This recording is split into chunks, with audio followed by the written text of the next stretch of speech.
ถ้วยนี่มีจักใบ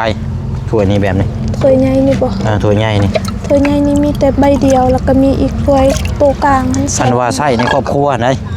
โดยมีจักใบได้ประมาณ5-6 ใบ5-6 ใบเนาะโดยแต่ว่าถ้วยใบใหญ่นี่ใหญ่สุดบ่นี่นะโดยโอ้โหเด้อนี่เนาะมันก็อยากนานทีก็มันก็อยากลำแน่เนาะโดยวันนี้นักสุดนี่สิ่งที่จำเป็นที่สุดในครอบครัวนี่สิ่งที่เจ้ามองเห็นเจ้าต้องการอย่างแต่ว่ามันเป็นไปได้นั่นแหละแบบช่วงนี้กับ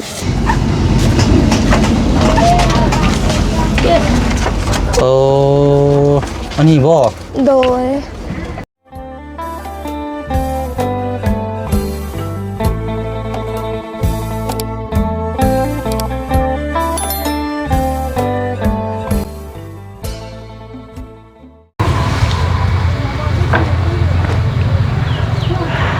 มาเมื่อวานนี่เฮามาค่ำพี่น้อย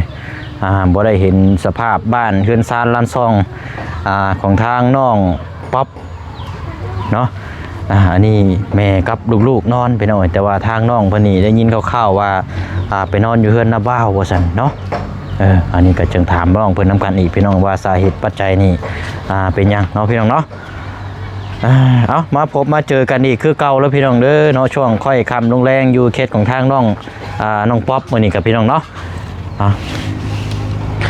กับทักทายสบายดีและสวัสดีพ่อแม่พี่น้องเบิดสุขุสุคนนะพี่น้องเด้อเนาะพบเจอกันอีกคือเก่าคือเดิมเพิ่มเติมแน่กะ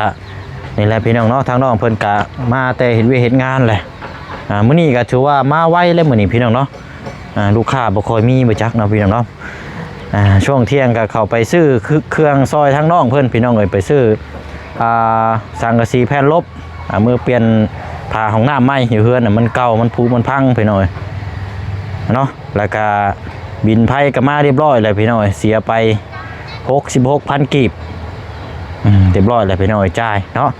เดี๋ยวจังไปเบิ่งบินน้ำกันอยู่รอบบ้านของทางน้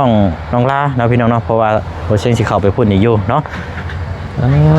เอาอะไรพี่น้องเนาะเดี๋ยวมาฮู้จักน้ำกันอีกเนาะสำหรับทางน้องป๊อปเรื่องราวในครอบครัวทางน้องเพื่อนพี่น้อยเมื่อวานนี้เขามาสัมภาษณ์กับยังบ่ท่านได้อันนี้ปันใดเพราะมันคำมันมืดแน่นะพี่น้องเนาะป้าเนาะหมักกระเสกดูว่าหมักกระถินเอาอันนี้ก็จะเป็นอีกมุมมองนึงเนาะอันนี้ก็เฮือนเล่าอันนี้พี่น้องเฮือนแม่อาหารแม่นี่ก็เป็นเฮือนครัวก็เป็นเฮือนแท้ๆนะพี่น้องแต่ว่าข้าเจ้าโบยูแต่ข้าเจ้าอันนี้เนาะซื้ออันนี้มาฝากทางน้องเพื่อนพี่น้องมื้อนี้ซื้อไข่ไก่เดี๋ยวไก่หนึ่งแพงละ60,000 กีบเนาะพอได้ต้มสู่น้องสู่นุ่มเฮ็ดในอยู่ในกินซอยทั้งแม่อะไรเนาะเดินงานเดินการมามื้อนี้เฮ็ดอย่างเด้อเนาะน้องป๊อปอยู่บ่เอาเบิ่งเด้อโอ้เช็คอินเบิ่งก่อนเลยพี่น้อยจังหน่อยโลมันคือบอดี้นี่พอแห้งแล้วข่อยบอดี้เรายังว่ายังแน่นได้พี่น้อยนี่ล่มลงนี่โจมเขาหมอเลยเราได้นี่มันคนละไส้กันจ้ะโอ้ยเอาเป็นนี่ไดอันนี้เนาะมาถึงได้น้องสบายดีโดยเอาแล้วบ่เข้ามื้อนี่ฮะเข้าใจโดยหนึ่งแล้วโดยน้องเป็นคนนึ่งแล้วน้องคดน้องหนึ่งเรียบร้อยแล้วโดยมีแต่สิไปล้างถ้วยมันสิไปล้างถ้วยเอาเบิ่งเด้อซาโบเชงหนีไม้ก่อนน้องเพิ่นคนอยากว่าคอยในจังน้อยพี่น้อยก็ต้องใส่ไม้และซอยนำได้ยังได้เฮ็ดกินแรงมื้อนี่กับข้าวได้ข้าวเปียกของเบาลีเป็นคนให้ทางบรีเข้ามาแล้วเนาะโดย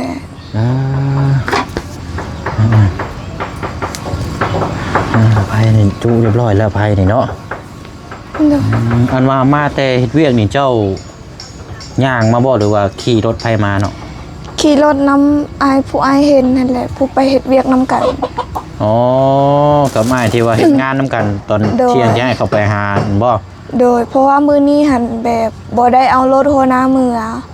เพราะว่ามื้ออื่นเป็นมื้อวันอาทิตย์สิได้หยุดแหน่เพราะว่าขอนำหัวหน้าว่าสิพักเพราะว่ามื้อวันอาทิตย์ต้องได้หยุดต้องได้ไปรวม อืมอ๋อมือนี่เจ้ายุดมือนี่เนาะ โดย โอ้มือนี่เป็นมือยุดพี่น้อยอันเขาเจ้านี่ก็ยุดเบ่เลยบ่ บ่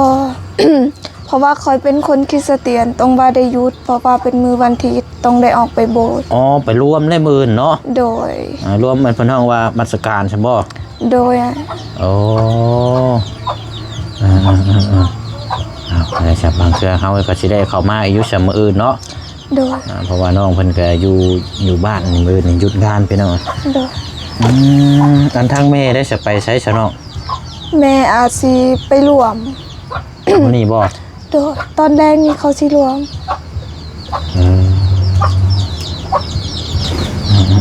ตอนไปนี่เจ้าย่างบ่คือขี่รถกลับมานะของเก่า ตอนไปหันแบบเมื่อวานนี่เอารถโทนามือก็เลยขี่รถโทนาไป รถเจ้าบ่ได้มีเลยบ่ โดยบ่ได้มี รถจักรบนไหนบ่ได้มีขี่บ่ โดยเอ้าเวลาไปเป็นหันเป็นหนีมาตั้งเทื่อแม่น้องนุ่งเป็นหันเป็นหนีมานี่เฮ็ดนี่ได้ใช้น้องที่ผ่านมา มีแต่ยืมรถเขาเจ้า หรือว่ายืมรถหน้าบ่าว อืมเจ้าก็ขี่ขับเป็นได้อยู่บ่รถจักรกะ ได้เห็นรถหน้าบ่าว ได้อยู่เนาะ โดย แต่ว่ารถจักรแบบว่าเป็นของส่วนตัวในครอบครัวด้วยนี่เคยมีบ่ใช่เนาะ แต่กี้หันยังมีพอหันมีอยู่แต่เดี๋ยวนี้หันบ่มีแล้ว เพราะว่ารถตัวเก่าหันแบบตอนค่อยยังน้อยหันค่อยใส่บ่เป็นแบบปะไว้โดนมันก็เลยเสีย ก็เลยเดี๋ยวนี้ขายแล้วเดี๋ยวนี้เนาะ ยังบ่ได้ขาย อยู่ไส เอาไว้เป็นแบบเฮ็ดเป็นมูลประมาณ เป็น นั้น มูล โดย อยู่ใช้น่ะรถน่ะ อยู่เพื่อนของแบบน้องแม่เฮาเอิ้นว่าแนวใด น้อง คอย เพื่อน ปรุง น้าสาว เพื่อนน้าสาว เพื่อนน้าสาวน้องเมย์เจ้าเนาะ โดยอยู่เพื่อนหลังนี้ เอาเดี๋ยวจังหน่อยพาไปเช่มไปเบิ่งหน่อยเด้อ โดย เอาอันบ่เช่ชื่อไข่ไก่มาฝาก โดย หนึ่ง ขอบ แพงเด้อล่ะเด้อ โดย อันนี้เราต้องสิเฮ็ดกินง่ายนะหนึ่งมานี่ก็ โดย ทางน้องเจ้าก็ต้มเนาะ โดย มันเฮ็ดกินง่ายพวกนี้น่ะหรือว่าทอดเจียว แต่ว่าน้ำมันบ่มีครับ โดยว่าเป็นยังไงขอบใจ เดี๋ยวจังชอบหาเบิ่งเนาะ โดย สิล้างถ้วยซั่นบ่ โดย โอ้ดูใช้อันนี้บ่น่ะ โดย เอ้าใช้สไลด์น่ะบ่มีบ่ มีแต่น้อยเดียว เพราะว่ามันมืดแล้วไปขอน้ำเพิ่นหน้าบ่าวเมื่อกี้ลืมซื้อมา เราใช้อันไปสิไปล้างอยู่ใช้ก็ ล้างอยู่บ่อนน้ำบ่อนตัวเห็นน้องตักมาว่า ป้าใส่เนาะเดี๋ยวน้องเพิ่นสิบ่ได้มันสิค่ำพี่น้องป้าเดี๋ยวไปเบิ่งนำก็ได้ไปเห็นงาน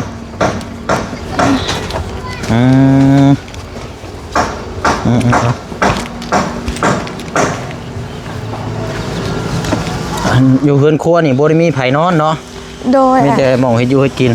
โดย อันเฮือนเนาะผาสังกะสีปุ้ยโคตรดีเนาะอันนี้เนาะทานนี่ดีอยู่เนาะแต่ว่าผาสังกะสีมันจากที่เมียงยังบ่ทันได้ขึ้นไปชอบหมู่อยู่ทางพี่น้องเฮือนแต่ว่าอันเจ้านั้นบ่ได้นอนเฮือนอยู่นี่แม่นบ่ โดยเดี๋ยวนี้บ่ได้นอน เพราะว่าลูกของป่ามาลินน้ำแบบมาลินอยู่เฮือนหน้าบ่าว ก็เลยได้ออกไปนอนนำเพิ่น อ๋อเลยไปนอนเป็นหมู่อยู่พุ่น โดย ตอนนี้อยู่เฮือนหลังนี่ก็มีแต่ว่าแม่กับน้องเนาะ โดย โอ้นี่บ่หม่องล่าง โดย อันนี้เป็นอันศูนย์รวมบ่หรือว่าอันนี้ได้น้องนี่นะนับก๊อกเลยนะ อันนี้เป็นน้ำของข้าเจ้าของเฮือนผู้นี้กับผู้นี้ เฮือนสองหลังนี้เนาะ โดยเขาเฮ็ดรวมกันแต่บ่ฮู้ว่าคือกัน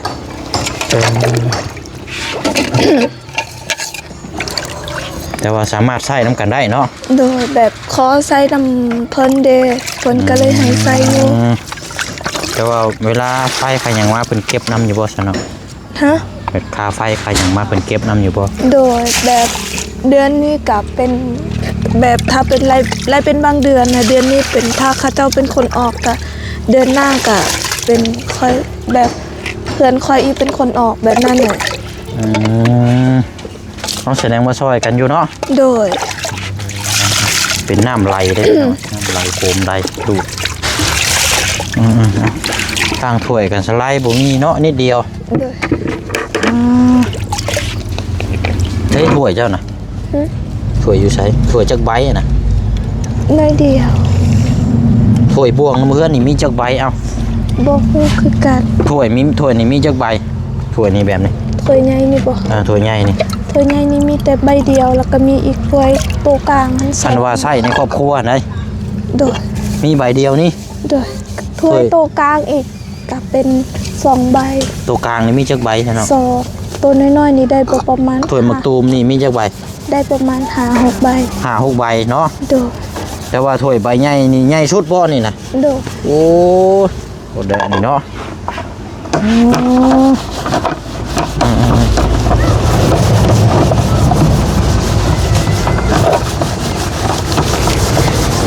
สวยมีใบเดียวเนาะมีมาล่างนี่ก็คันว่าบ่ได้ล่างต่อนี่ก็แม่นบ่มีใช่ได้นี่ โดย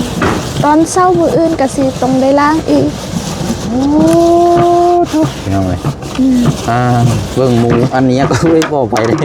เด็กหมูของบ่ต้องอันน่ะหูเนาะหูหม้อพี่น้องเอ้ยเบิ่งแน่ขาด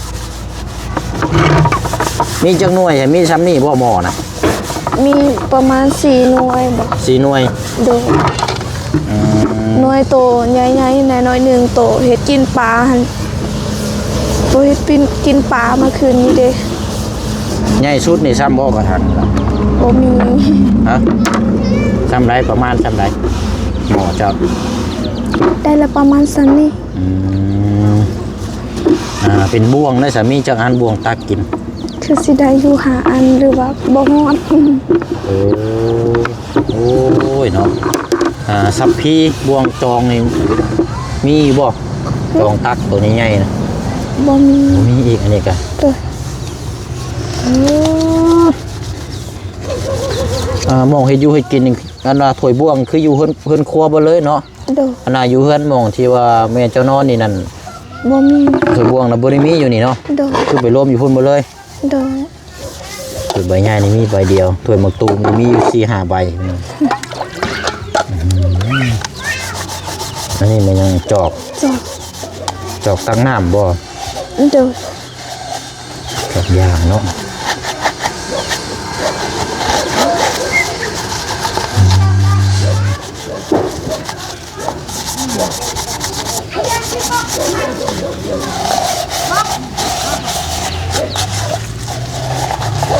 ถือว่าเงียบเนาะชนแถวเพื่อนเจ้านี่เนาะ โดย เด็กน้อยก็บ่ค่อยวุ่นวายหลายปานใดพี่น้อยเท่าที่สังเกตมานี่คือแต่เก่านี่โอ้ยมานี่เต็มบ่ได้นี่ แบบเขาอาจสิบ่เคยเห็นแน่น้อยหนึงนี่อาจสิลืมอยู่เพราะว่าจุอ้ายหันมาอยู่เฮือนน้องน้อยหั่นน้องน้อยอะ แต่ก่อนนี่เฮือนน้องน้อยอยู่หั่นเนาะ โดย อ้ายเคยไปเฮ็ดห้องน้ำให้ได้ห้องน้ำอ้ายได้เป็นคนสร้างให้ อ๋อ พอน้องหลานน้อยน่ะมาเฮ็ดให้ โดย แต่ว่าบ่ได้เข้าไปเยี่ยมยามเรานานเลยเด็กน้อยก็หลายหั่นก็เต็มเลย แบบเขาอาจสิบ่เคยเห็น เขาอาจสิมุ่งเบิ่งแน่น้อยหนึงอันนี้เขาอาจสิลืมอยู่เคยเห็นจุอ้ายมา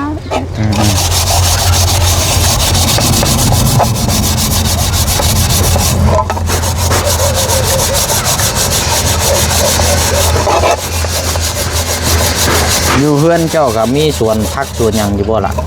มีแต่สวนมันน่ะ สวนมัน โดย สวนผักนั่นน่ะหยังก็ผักเนื้ออยู่ในกินนี่บ่มีเนาะ โดยบ่มี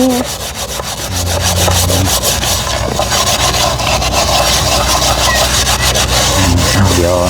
ให้น้องเพิ่นล่างอันนี้แหละจังไปเบิ่งรถจักรมูลมั่งพี่น้องเอ้ยอันนี้สิว่าก็เก็บไว้เนาะ โดย บ่อยากขายทั้งหมดล่ะ โดยบ่อยากขาย มีคนเวียนมาถามแม่ข่อยก็บอกว่าบ่อยากขาย เพราะว่าอยากเบิ่งเก็บไว้เบิ่งซื่อ เป็นรถจักรที่ทางของพ่อเจ้าเลยสังบอก ๆโดย โอ้ยังฮอดชั่วโมงนี้อยู่เนาะ โดย เก็บไว้พี่น้องให้ลูกให้หลานเบิ่งเนาะ โดย แต่ว่าเราบ่อยู่ก็ให้เบิ่งรถจักรนี่เป็นแทนอันสิว่า โดย กันโอ้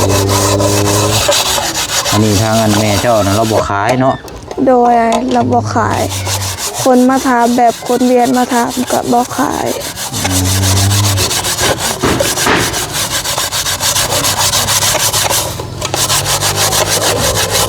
ทางไปดึงน้ำกัน โดนแบบบ่ได้คัดปลาหมอตัวนี้มันก็เลยสิแบบ มันก็อยากมันนานทีเกิดมันก็อยากลำแน่เนาะ โดย ผู้สิหลายปีแล้วละเบิ่งนี่เนาะหมอนี่กัน โดย แบบเช่นตั้งแต่คือสิตั้งแต่พ่ออยู่นั่นแหละหมอจุนี่นะ อืม เพราะว่ายังบ่ทันเคยเห็นแม่ซื้อหมอเถื่อ ตั้งแต่พอเสียมานี่บ่เคยเห็นทั้งแม่ซื้อหมอจักเทื่อเลย โดย แต่แล้วมาหมอนี่ตั้งแต่พอย่างพุ่นนี่เนาะ โดย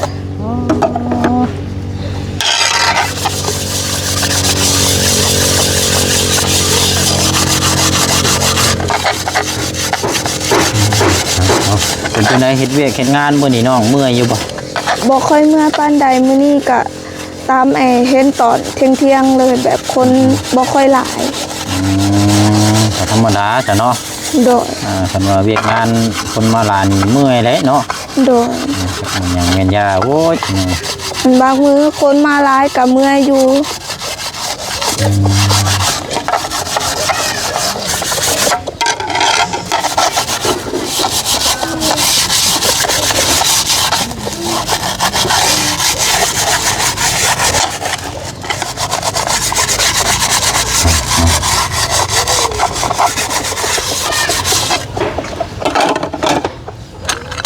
อันเวลาไปอาบน้ำนี่อาบอยู่ไสล่ะ อาบอยู่นี่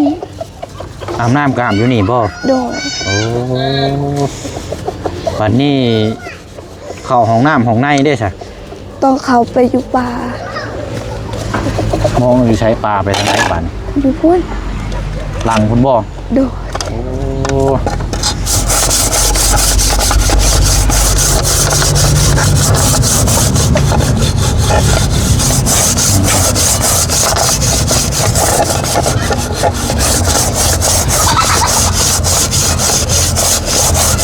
ว่าถึงในครอบครัวได้นี่สำหรับทาง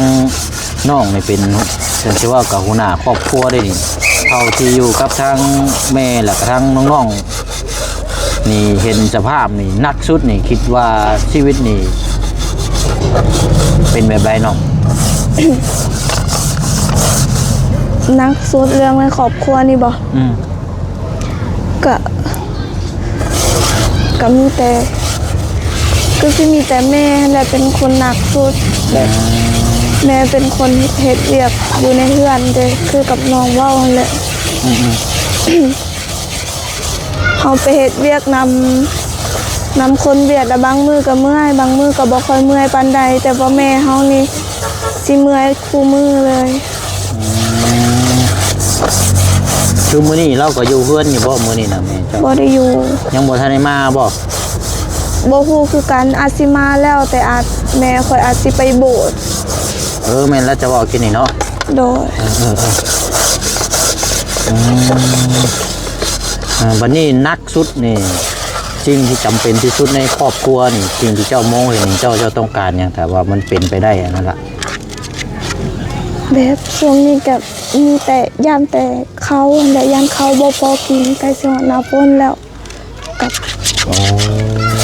คิดเรื่องอื่นแบบยังบ่ได้แบบเฮาบ่มีเงิน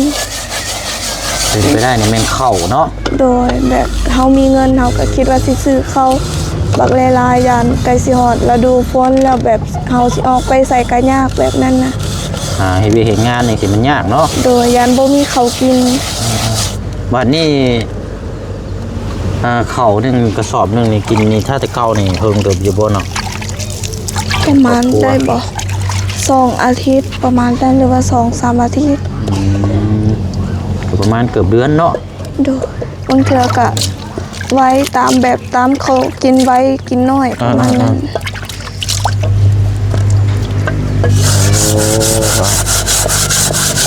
ขอให้มีข้าวเนาะ โดย ข้าวกินพี่น้อง เขาอยู่ในเฮือนเห็นมีอยู่แต่มีแต่น้อยเดียวยันบ่ฮอดหน้าฝนก็ยันเบิดแล้วเพราะว่าเป็นข้าวเปลือก แล้วก็จักสิได้ทำไรเนาะ โดย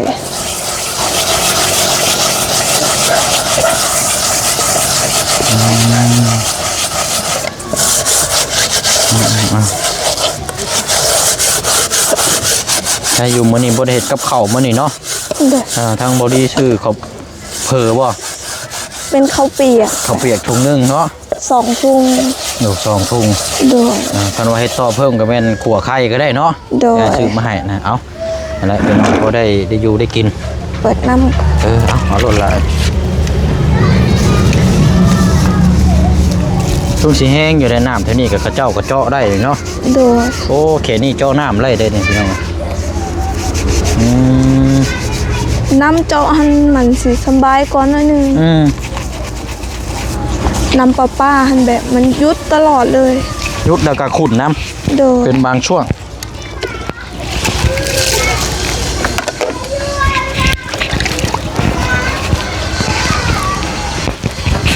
เกิด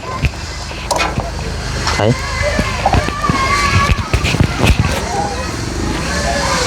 ได้บ่ ใช่คือสมองอยู่แท้ ยังบ่ได้บ่จ้ะแบบมันโดนมันก็สิออกช้าหน่อยหนึง ใช่คือสมองจะมีอยู่แท้ไพ่เข่าอยู่บ่ล่ะ หึ ไพ่บ่เข่าบ่จัก บ่ฮู้คือกัน ลองเริ่มมือเปียกเลยแต่เก่าก็ยากอยู่ป่ะ แต่ตอนเฮ็ดทำอิดๆหันมันก็บ่ได้ยากดอกพอโดนเติบมันก็สิยากๆหน่อยหนึง ดิ้นเงึกอยู่ เป็นยังไงนี่โอ้ อย่าออกแล้ว ยพูดเลยเนาะ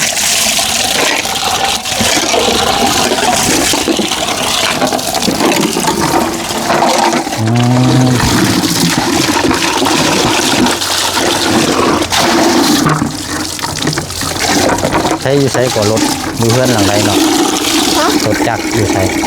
อยู่เคลื่อนอยู่ใน เอาอยู่นี่บ่ ข่อยบ่ฮู้คือกันเขาเอิ้นว่าแนวใด หน้าสาวเนาะ โดย เดี๋ยวจังล่างทวนแล้วก็แวะเบิ่งเลยเนาะ โดย น้องเจ้ากับเข่าของงามโมงเฮียนอยู่บ่ล่ะ โดย เข่าอยู่บ่ โดยได้เข้าโรงเรียนเบิด โอ้ยดี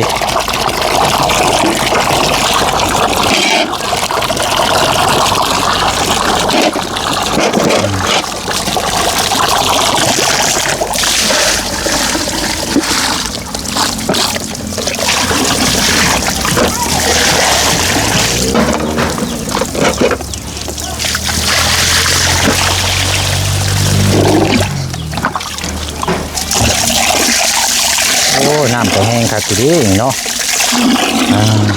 ทำจะนอนนี่มาอาบน้ำอยู่นี่เจ้าก็เนาะ มันถึก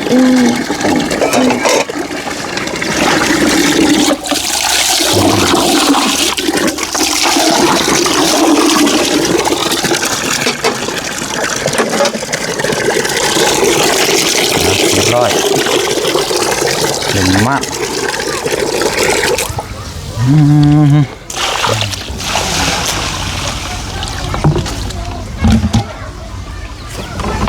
แต่เรา ดูก่อนเนาะโดดจักรมูลมัง โดย โอ้ใส่บุกเข้าขายแล้วจัก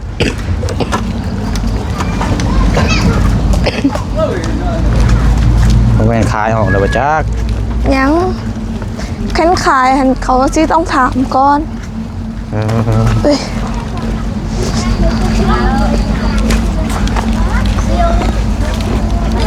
ใช้ นี่ไงเห็นบ่ ใช้ปักย่างเข้าไปช่องเบิ่งใกล้ๆก่อน รถจักร เบิ่งลูกเด้อยับก็เด้อแท้ก่อน รถคันนี้ เจ๊กจะว่างครูไหมเนี่ยก่อนเข้าไปช่องเบิ่งก่อน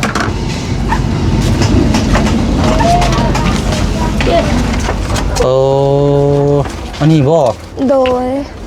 โอ้โตไปหน่อยปังห่างอยู่นี่เนาะ เป็นรถเว็บเนาะ เป็นรถจักรโคราชสมัยแต่ก่อนพี่น้อง โดย โอ้ยไปซ่อมนี่ก็บ่ได้หรอกนี่เนาะ โดย หนักแพงเลย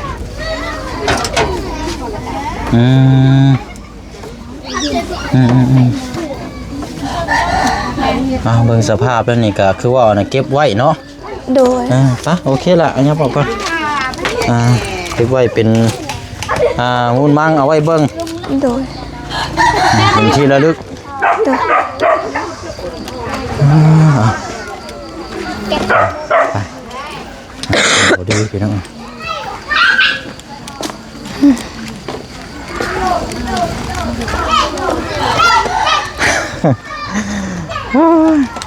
ไอ้ ยังอ่ะ ไม่ยังหน่อไม้ บ่ ขายหน่อไม้บ่ เชียวแล้วเอามาให้ เชี่ยว เชียวแล้วเลย อ้าวมีเชี่ยวอีกบาท เนี่ยหมูเจ้าบ่ โดย หมูเจ้า ขอบใจสะอาดไหมนะ เอา ประหยัดไหมสะอาดไหม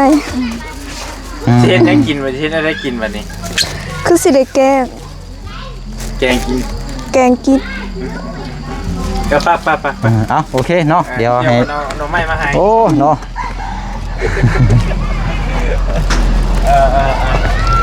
ต้มหน่อไม้เอา คารวัตจะ โอเคเอาเดี๋ยวนั่งนี่ก่อนก็ได้ใช่เนาะโอ้ยพี่น้องเอ้ยเห็นแล้วกัด พอได้กินตอน เมื่อยใจน้ำ โมเมนต์มือนี้ก็ต้องได้กินมืออื่น ต้องขอบใจเราหลาย เอาแช่น้ำไว้ฉันกันเนาะ ๆ โดย เอาพี่น้องเอ้ย เมียนก่อนเนาะ ก็เป็นเรื่องถวยบ่วงในแหละเนาะ โดย หมูมีอย่างเลยพี่น้องเอ้ยหวดนี่ยังธรรมดาอยู่ติบเขาเนาะ โดย ใส่หมอหนึ่งมีอยู่2 หน่วยเนาะ โดย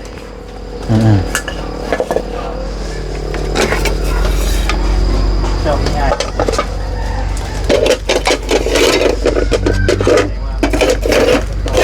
เจ้า นั่นมองไว้ถวยบ่วงนะเนาะ โดย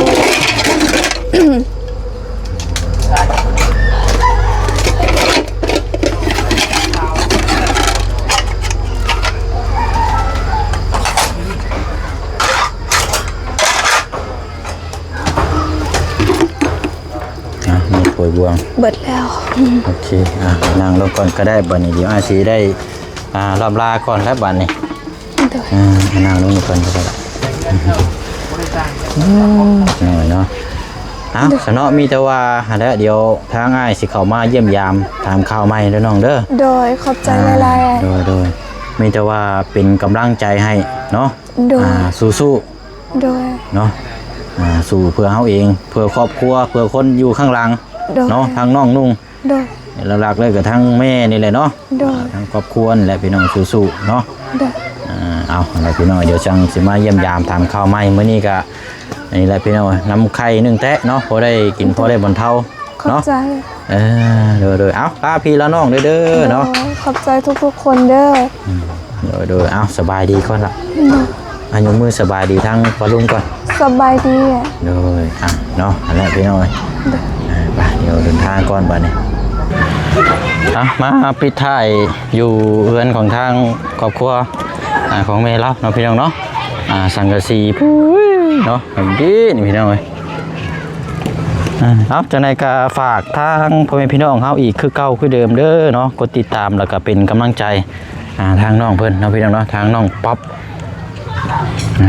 ขึ้นน้ำพี่น้ำน้องแล้วพี่น้องเนาะเบิ่งน้ำกันเบิ่งแย่งน้ำกันถ้าว่าพี่น้องว่าไปต่อเฮาก็ไปต่อน้ำกันพี่น้องเนาะถ้าว่าหยุดเฮาก็หยุดเพราะว่ามันก็ขึ้นอยู่กับผู้ชมผู้มักผู้ชอบอันแรกพี่น้องเนาะก็ถือว่าทางน้องเพิ่นก็มารอบนี้ก็ให้คำพ่อคำจาเนาะก็เป็นคนอ้อมน้อมถ่อมตนมารยาทดีท่าทางพี่น้องเนาะไปเนาะมีแต่ว่าจังไดก็ทางบ่เสียงก็สิได้ขอจบคลิปลำลากันเด้อพี่น้องเด้อเนาะเดี๋ยวจังมาเยี่ยมยามถามข่าวพูดคุยน้ำน้องเพิ่นอีกเนาะพี่น้องเนาะมื้อนี้ลาไปก่อนบ๊ายบายเด้อพี่น้องเด้อเนาะเบิดสุขุสุคนนะพี่น้องเนาะสบายดี